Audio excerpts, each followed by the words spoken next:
একবার স্ত্রী সবাস করার পর ফ্রেশ না হয়ে আবার মিলিত হলে কি গুনাহ হবে? যাদের অল্প দাড়ি তাদের চাপ দাড়ি উঠানোর জন্য কি ঔষধ ব্যবহার করা যাবে? স্ত্রী মারা গেলে স্বামী গোসল করাতে পারবে? আর কি কি করণীয় আছে স্বামীর জন্য? নারীরা উচ্চ আওয়াজে কোরআন তেলাওয়াত করতে পারবেন কি না? টাক মাথায় চুল লাগানো যাবে কিনা? আমি টয়লেটে থাকা অবস্থায় যদি আজান শুরু হয় তখন কি আজান উত্তর দিতে পারি? খাওয়ার সময় ছেলেদের গোপে পানি বা খাবার লাগলে তাকে হারাম হবে? দাঁত আঁকা বাঁকা সোজা করা যাবে কিনা? যদি শ্বশুর শাশুড়ির সাথে বনিবনা না হয় তাহলে আলাদা থাকলে কি গুনাহ হবে? মহিলারা যদি অজু করা অবস্থায় কোনো পুরুষ দেখে ফেলে তাহলে কি অজু থাকবে? মাঝে মাঝে প্রস্রাবের পর পিচ্ছিল তরল জাতীয় কিছু গেলে কি শরীর বা কাপড় নাপাক হবে? হাতে তালি দেওয়া কি জায়েজ আছে? অনেকে বলে হারাম। এটা ইসলামের বিধান কি? বাজনা ছাড়া নুপুর পরা যাবে কিনা? কন্যা সন্তানকে কত বছর বয়স পর্যন্ত মায়ের বুকের দুধ পান করা যায়? মেয়েদের কি পশু পাখি জবাই করা জায়েজ আছে? চলি আমরা প্রশ্ন উত্তর দেওয়ার পর্বে। এমনি বাপ্পি জানতে চেয়েছেন, আমি টয়লেটে থাকা অবস্থায় যদি আজান শুরু হয় তখন কি আজান উত্তর দিতে পারি? না ভাই, আপনি অপেক্ষা করবেন, বের হয়ে আজান উত্তর দিয়ে দিবেন। মাহফুজ মুন্না আপনি জানতে চেয়েছেন, খাওয়ার সময় ছেলেদের গোপে পানি বা খাবার লাগলে তাকে হারাম হবে? না, এমন কোনো কথা নেই। গোপে পানি বা খাবার লাগলে হারাম হয়ে যাবে, এটা জায়েজ নাই। এমনি লিটন হোসেন জানতে চেয়েছেন, দাঁত আঁকা বাঁকা সোজা করা যাবে কিনা? হ্যাঁ, যাবে, কোনো অসুবিধা নেই। আঁকা বাঁকা দাঁতকে সোজা করাতে কোনো অসুবিধা নেই, এটা খুবই সাধারণ একটি বিষয়, অনেকেই করে থাকেন আজকাল, অসুবিধা নেই ইনশাআল্লাহ। শারমিন সোনালী আপনি জানতে চেয়েছেন, যদি শ্বশুর শাশুড়ির সাথে বনিবনা না হয় তাহলে আলাদা থাকলে কি গুনাহ হবে? আলাদা থাকলে গুনাহ হবে না, ওনাদের হক যদি মোটামুটি আদায় করা হয়, তাদের যেটুকু প্রয়োজন, আলাদা থাকলে যে গুনাহ হবে এমন কোনো কথা। আব্দুল মোমিন জানতে চেয়েছে, মহিলারা যদি অজু করা অবস্থায় কোনো পুরুষ দেখে ফেলে তাহলে কি অজু থাকবে? দেখুন ভাই আব্দুল মোমিন, অজু করা অবস্থায় কোনো পুরুষ দেখলে অজু ভাঙবে এমন নয়, তবে সেটা যদি ইচ্ছাকৃত দেখেন তাহলে গুনাহ হবে, অনিচ্ছাকৃত হলে গুনাহও হবে না, কিন্তু এই দেখার সাথে অজু ভাঙার কোনো সম্পর্ক না, অজু থাকবে ইনশাআল্লাহ। এমডি নাসির উদ্দিন জানতে চেয়েছেন, মাঝে মাঝে প্রস্রাবের পর পিচ্ছিল তরল জাতীয় কিছু গেলে কি শরীর বা কাপড় নাপাক হবে? যদি শরীরে লাগে তাহলে সে অংশটা ধুয়ে ফেলবেন, কাপড় লাগলে সে অংশটা ধুয়ে ফেলবেন, বাস, তাহলেই চলবে। নাপাক হবে যেটুকু লাগবে সেটুকু জায়গা। এসেছে হেলাল খান জানতে চেয়েছেন, অজু করার সময় দাঁত থেকে রক্ত বের হলে কি অজু হবে? দাঁত থেকে যদি রক্ত বেশি বের হয়ে যায়, বের হতে থাকে, যার ফলে আপনার থুথু লাল হয়ে যায় এবং লালচে ভাব বেশি থাকে থুতুর মধ্যে, তাহলে সেক্ষেত্রে আপনার অজু হবে না। আর যদি লালচে ভাব কম থাকে, হালকা হলুদ হয়, তাহলে সেক্ষেত্রে অজু হয়ে যাবে। আফরিন সুলতান জান্নাত আপনি জানতে চেয়েছেন, বাজনা ছাড়া নুপুর পরা যাবে কিনা? জীবন আপনি নুপুর পড়তে পারেন যদি সেটাতে বাজনা না থাকে এবং বাহিরে আপনি যখন পরে যাবেন সেটা আপনার পায়ে থাকতে পারে, কোনো অসুবিধা নেই। সাহাবায়ে কেরামের মধ্যে থেকে অনেকে নুপুর পড়েছেন, অনেক মহিলা সাহাবীরা নুপুর পড়েছেন, এরকমটি হাদিস দ্বারা স্পষ্টভাবে আমরা জানতে পারি। জহিরুদ্দিন মোহাম্মদ বাবর জানতে চেয়েছেন, হাতে তালি দেওয়া কি জায়েজ আছে? অনেকে বলে হারাম। এটা ইসলামের বিধান কি? হাতে তালি দেওয়া এটাকে হারাম বলার সরাসরি কোনো সুযোগ নেই, তবে অবাক করা কোনো কিছু, ভালো কিছু দেখলে মুখে সুবহানাল্লাহ বলা, আশ্চর্য হলে সুবহানাল্লাহ বলা, মাশাআল্লাহ বলা, এটা হলো সুন্নাহ, হাতে তালি নয়।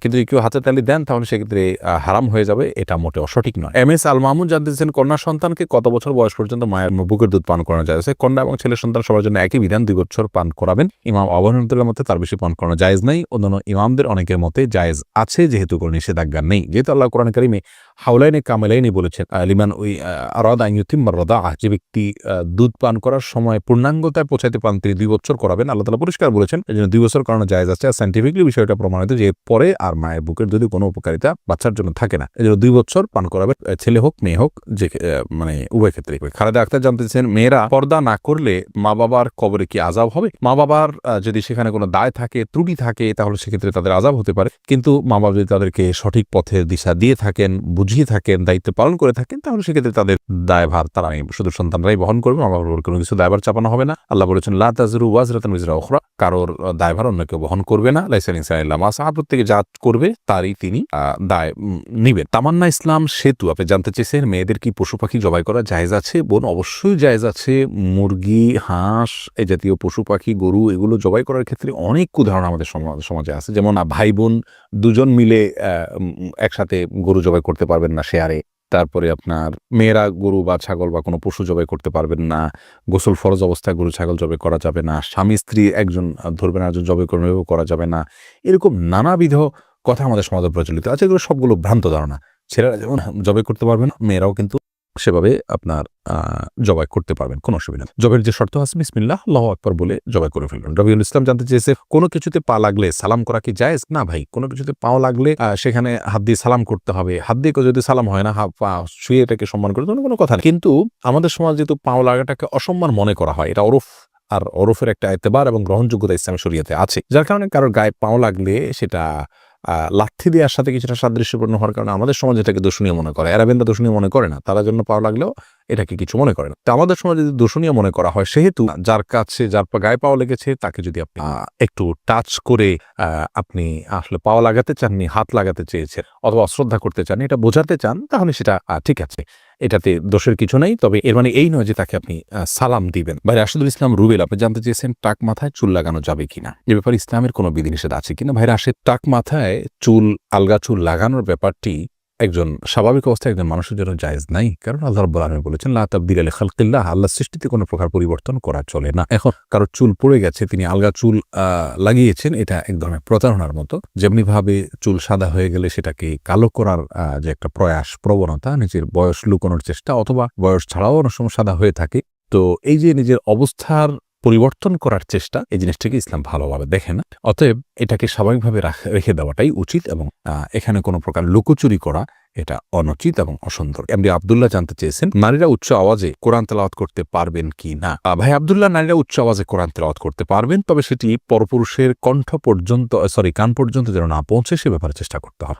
নিজের বাসায় করতে পারেন, নিজের ঠিকানায় করতে পারেন। নিজের ঠিকানায় যদি, বাসায় যদি দেবর থাকে, অন্য কেউ থাকেন, তাহলে তাদের কান পর্যন্ত যেন আওয়াজটি না যায় সে ব্যাপারে তাকে সচেতন থাকতে হবে। কারণ কোরআন তেলাওয়াতের ক্ষেত্রে কণ্ঠের মধ্যে কোমলতা সৃষ্টি করতে হয়, সৌন্দর্য সৃষ্টি করে তেলাওয়াত করা হলো তেলাওয়াতের আদব। আর সে আদব রক্ষা করতে গিয়ে কিন্তু তিনি কোমল কণ্ঠে, সুন্দর কণ্ঠে পড়তে যাবেন, সেটি পরপুরুষের মনের মধ্যে বাজে চিন্তা আসার কারণ হতে পারে। সেই জায়গা থেকে তিনি জোরে পড়বেন, যদি একাকী থাকেন বা কেউ না শুনে। আর যদি কেউ শোনার মতো থাকে তাহলে তার কান পর্যন্ত যেন না যায় সেভাবে তিনি তেলাওয়াত করবেন ইনশাআল্লাহ। ফাহিম, আপনি জানতে চেয়েছেন, স্ত্রী মারা গেলে স্বামী গোসল করাতে পারবে আর কি কি করণীয় আছে স্বামীর জন্য। দেখুন, স্ত্রী মারা গেলে স্বামী গোসল দিতে পারবেন কি না, এই বিষয় নিয়ে ওলামায়ে কেরাম এবং ইমামগণের মধ্যে মত পার্থক্য আছে। ইমাম আবু হানিফা রাহিমাহুল্লাহর মত হলো যে স্ত্রী মারা গেলে স্বামী তাকে গোসল দিতে পারবেন না। তার কারণ হলো তিনি মনে করেন মৃত্যুর সঙ্গে সঙ্গে বৈবাহিক সম্পর্কটা আর থাকে না, ছিন্ন হয়ে যায়, যার কারণে তারা মাহরামের মতো হয়ে যান। এখানে অন্য কোনো মেয়েরা গোসল দিবেন। যদিও অন্য ইমামদের অনেকেরই মত হলো যে না, বৈবাহিক সম্পর্ক মৃত্যুর মাধ্যমে ভেঙে যায় না, বরং বৈবাহিক সম্পর্ক তালাক না দিলে সেটি কিয়ামত পর্যন্ত, বরং চিরকালের জন্য, অনন্তসীম কালের জন্য এই সম্পর্কটা হয়ে যায়। যার কারণে তাদের দৃষ্টিকোণ হলো যে স্বামী তার স্ত্রীকে গোসল দিতে পারবেন, স্ত্রী তার স্বামীকে গোসল দিতে পারবেন। তো এক্ষেত্রে যদি ভিন্ন কোনো ভালো মহিলা থাকেন যিনি গোসল দিতে পারেন, সেটা ভালো, এবং এক্ষেত্রে কোনো অসুবিধা নেই। জোনায়েদ, আপনি জানতে চেয়েছেন, যাদের অল্প দাড়ি তাদের চাপ দাড়ি উঠানোর জন্য কি ঔষধ ব্যবহার করা যাবে। ভাই সাইদ জোনায়েদ, ঔষধ ব্যবহার করে দাড়ি উঠানো, এটা যদি স্বাস্থ্যের জন্য ক্ষতিকর হয়, ক্ষতিকর হওয়ার কথা স্বাভাবিকভাবে, যদি ক্ষতিকর হয় তাহলে কিন্তু এটা করা জায়েজ নাই। আল্লাহ রাব্বুল আলামিন বলেছেন, ওয়ালা তালকু বিআইদিকুম ইলা তাহলুকা, তোমরা নিজেদেরকে ধ্বংসের দিকে, ক্ষতির দিকে ঠেলে দিও না। অতএব এমন কোনো ঔষধ ব্যবহার করা যাবে না যে ঔষধ ব্যবহার করলে আমাদের ক্ষতি হতে পারে। আর যদি কোনো প্রকার ক্ষতি না হয় তাহলে সেক্ষেত্রে দাড়ি গজানোর জন্য তিনি যদি কোনো মেডিসিন ইউজ করেন, করতে পারেন, কোনো অসুবিধা নেই। তবে মনে রাখা উচিত, আল্লাহ রাব্বুল আলামিন তাকে যেভাবে সৃষ্টি করেছেন সেটার উপরে সন্তুষ্ট থাকা, এটার মধ্যেই কল্যাণ নিহিত আছে। চাপদাড়ি বা গালভর্তি দাড়ি হলে অনেক সুন্দর দেখা যাবে, সন্দেহ নাই, কিন্তু আল্লাহ রাব্বুল আলামিন আমাকে যেভাবে সৃষ্টি করেছেন, আল্লাহর এই ফয়সালায় সন্তুষ্ট হয়ে যাওয়া, এটার ভেতরেও কিন্তু এক ধরনের তৃপ্তি আছে, এর মধ্যে এক ধরনের শান্তি আছে। এই জন্য এই ধরনের পথগুলো অবলম্বন না করা ভালো।